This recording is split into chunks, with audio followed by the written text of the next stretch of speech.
तिकडे पुण्यामध्ये भाजपचे उमेदवार पूजा मोरे यांनी आपला उमेदवारी अर्ज अखेर मागे घेतलेला आहे आणि स्थानिक नेतृत्वाच्या दबावामुळे आपण हा अर्ज मागे घेतल्याचं पूजा मोरे यांनी सांगितलं। पत्रकार परिषद त्यांनी घेतली आणि ही माहिती त्यामध्ये दिली।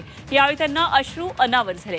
पुण्यामध्ये प्रभाग क्रमांक 2 मधून त्या भाजपच्या अधिकृत उमेदवार म्हणून निवडणूक लढवणार होत्या, मात्र मुख्यमंत्री देवेंद्र फडणवीस यांच्या विरोधातील व्हिडिओमुळे त्यांना आपली उमेदवारी गमवावी लागली। त्यांच्या फडणवीसांविरोधातल्या व्हिडिओ विरोधात भाजप कार्यकर्त्यांनी तीव्र नाराजी व्यक्त केली आणि परिणामी स्थानिक नेतृत्वाच्या दबावामुळे त्यांना अखेर माघार घ्यावी लागली।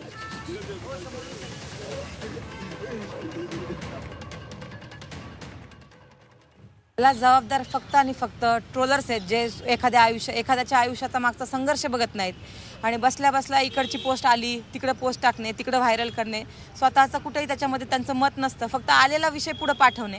ह्यांच्यामुळे मला असं वाटतं की अनेक कार्यकर्त्यांचा बळी जातो आणि त्याच्यामध्ये मला वाटतं माझा बळी त्याच्यामुळेच गेलेला आहे। म्हणून याचा दोष मी भारतीय जनता पार्टीला देणार नाही, नेत्याला देणार नाही। त्यांनी माझ्यावर उपकारच केलेले आहेत, त्यांनी मला उमेदवारीच दिलेली आहे। आज जो गमजा माझ्या गळ्यामध्ये त्यांच्या उपकारामुळे आणि त्यांच्या संधी दिल्यामुळेच आहे।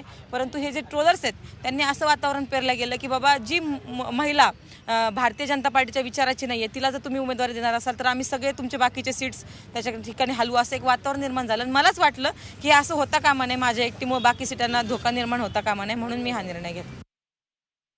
पुन्हा मी प्रभाग क्रमांक 1 आणि 2 ची तयारी करत असताना सहन होत नाही की सामान्य घरचे मुलं की हे इथपर्यंत जात आहेत, लढतायत, उमेदवारी आणतात, हे अनेकांना सहन होत नाही। आणि त्याच्यामुळे प्रभाग क्रमांक 2 मधले जे काही पूर्वीचे उमेदवार असतील, आमचे विरोधक असतील, ज्यांना पिढ्यानं पिढ्या राजकारण करायचंय, त्यांना हे सहन होत नाही की 8 महिन्यामधून आलेली मुलगी इथं या 8 महिन्यामध्ये एखादी मुलगी येते, भारतीय जनता पार्टीची उमेदवारी मिळवते। त्यांनी पूर्ण प्रकारे प्रभाग क्रमांक 2 मधून निगेटिव्ह व्हिडिओ बनवले।